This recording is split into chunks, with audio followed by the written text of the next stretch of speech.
How you doing, YouTube? Matt Nassa Beer Reviews back with a little bit of bourbon barrel aged hopeful goodness in the form of Omnipollo Brewing is their Aeon.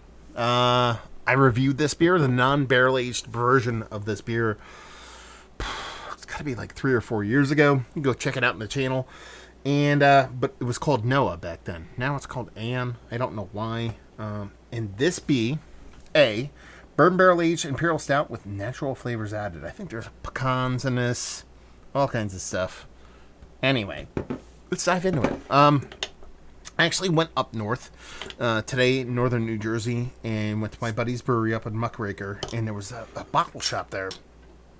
I was like, I'll pop in. You know, I was doing grocery shopping and all that kind of stuff, and it was kind of a crazy bottle shop, actually.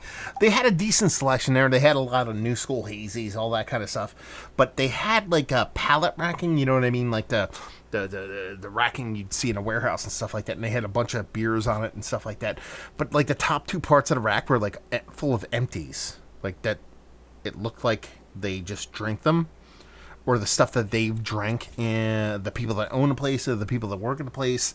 And it was like all this crazy hazy stuff, and Treehouse, and Hill Farmstead, and all kinds of stuff. And I'm like, I've never seen like a altar, a shrine to empties at a bottle shop before. That was kind of funny. So yeah, it was called Whiskey Country in Franklin, New Jersey, if you want to check it out. They had this there. They had a couple different beers there from a bunch of different breweries. A lot of like singles and stuff like that from a lot of hyped hazy breweries, Equilibrium, stuff like that. But I picked up a 4-pack of Marlowe, with a low ABV pale ale, and I saw this and I was like, you know what? I'm kind of in the mood for a big old beer. Omnipollo, bourbon barrel aged. We'll see how this sucker shows and proves. So first things first, label wise, it's a smiley face, lettering on the back. We're good there.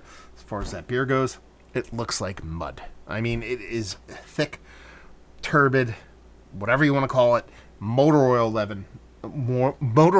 level kind of stuff going on there. Just big and thick. I'm sure if I give this a nice little swirl there, you get that kind of rich kind of legs, like a little blue blocker action going on. So definitely looks the part of a big ABV stout. Let's see what the nose has.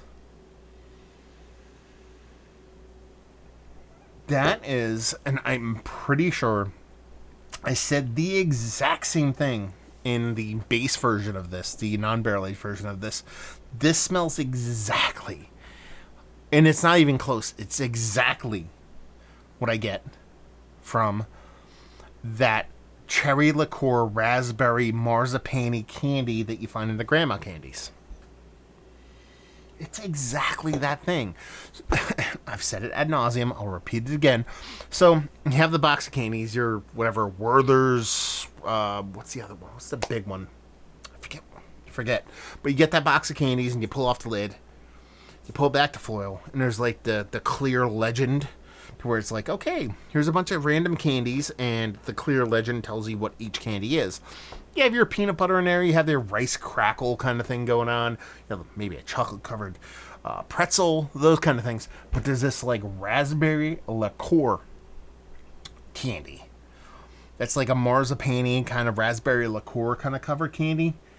That is exactly what this beer is. Exactly to a T. There's no ifs, ands, or buts about it, man. It is that candy through and through. So chocolate, multiple levels of chocolate, milk chocolate down to dark chocolate and everything in between. You get that jammy raspberry jamminess in there, and it's just super big. But you have that kind of like adulty, kind of desserty, marzipan-y kind of thing going on somewhere in between all of that.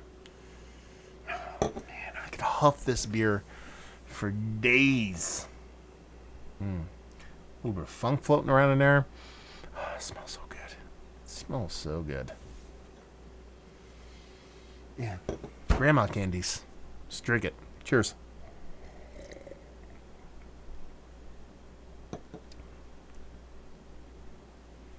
Okay. It's very tasty. It's very, very tasty. But it's kind of a fall off. from what you get on the nose. You're getting all those points in there. You're getting that chocolate. You're getting that jaminess. You're getting that marzipan-y thing kind of going on. And there's this cool kind of bittering to it. But it just comes off a little bit less aggressive.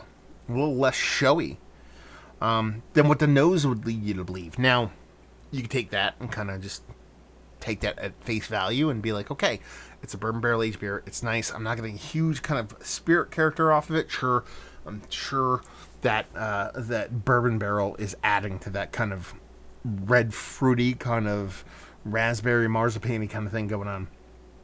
But I remember getting that off of the base, and I don't think there's any kind of growth from that beer to this one. Now, 3 years, give or take, is a decent amount of time for me to remember what I get off that other one. But it was such an aggressive beer. I'm not quite sure this is like the best version of that. Here's the other thing. I went out of my way to try to find how old this beer was too. Looking for dating, trying to figure out how old it is. And I just can't see any kind of dating whatsoever. I don't think there's anything on the cap. Nothing whatsoever. But you're probably not going to be able to make it out here. Maybe you can. But if you look, there's a decent amount of kind of corrosion and relative kind of, for lack of a better term, kind of rustiness around that kind of crown where the cap would go. That actually leads me to believe that this beer has just a little bit of time on it. Because it was probably like residual sugar, that kind of stuff left over by the beer, and it's kind of corroded a little bit. And there's, again, you're not going to be able to make it out. There's ever so slightest bit of a ring starting to form here. So I'm not going to say this beer is 5 years old, 4 years old, 3 years old. It probably has a year or so on it. So does that actually affect the impact of the beer? Probably. All that being said, it smells fucking awesome. And it drinks pretty awesome. I just don't see where the bourbon barrel kind of comes in here. There's a bit of hotness to it. Maybe that red fruit is a little bit more robust. It's still an amazing beer. But I think the base of this was very similar. So I don't see that kind of gap. The reasoning for buying this over the base version. In a perfect world, I would have did a side-by-side. But it's pump the brakes, step back for a second. It's fantastic. It's given me all that raspberry liqueur, grandma candy thing that I love so much. I'm not going to sit here and say I don't like the spirits. Fantastic. It's awesome. I'm just not quite sure if it's a huge step up from its non-barrel aged brethren. But both are amazing. Let's put it that way.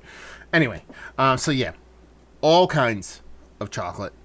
All kinds of delicious confectionery, kind of marzipaniness, that beautiful kind of raspberry liqueur jamminess, grandma candies out the wazoo, and a very fun beer. Is this one of the better barrel-aged beers I've had as of late? It's still going to default to yes, but if this was a non-barrel-aged beer, I'd be like, oh my god, this is fantastic, and I think that's what the original was, so take that for what it's worth. Go watch the old review. We'll see what's what. Value and availability. I want to say this was... I don't remember. I actually bought it. But I want to say it was like $7, $8. It was sub 10, I believe. Pretty sure it was sub $10. Anyway, it's delicious. I'm enjoying it. And leave you with, if you like what we like this beer. If you like raspberry liqueur grandma candies, if you're a grandma, if you like these kind of Omnipollo, Noah, Pecan, Aeon kind of stouts, then, I mean, you're not going to go wrong here. It has such a jammy component to it. It's probably one of my favorite flavor profiles when it comes to dark beer, stouts, things like that. When you get that rich jamminess, this dude's happy. So if you like those flavors, this is going to do you. So there you go. Another review in the books. Hopefully you guys enjoyed it. Down there if you want to talk about it. Massive Beers. If you want to check me out in the social media stuff. Wine Country. If you ever watch this, man, reach out to me, brother. You have like crazy cans and bottles and all that stuff in the upper racking of your Franklin, New Jersey location. I would love to chug some beers sometime. Yeah, it's weird to walk in a fucking bottle shop and see that kind of stuff laying around. So anyway, if you like good beer, if you like this beer, If you like any beer. And if you like me, maybe not so much. Yeah, I don't know where I'm going there. Anyway, hopefully you guys enjoyed the review. And hopefully you're enjoying a delicious beer right now. Hopefully you're enjoying a little bit of raspberry jamminess right now. But we'll see you next time. Cheers.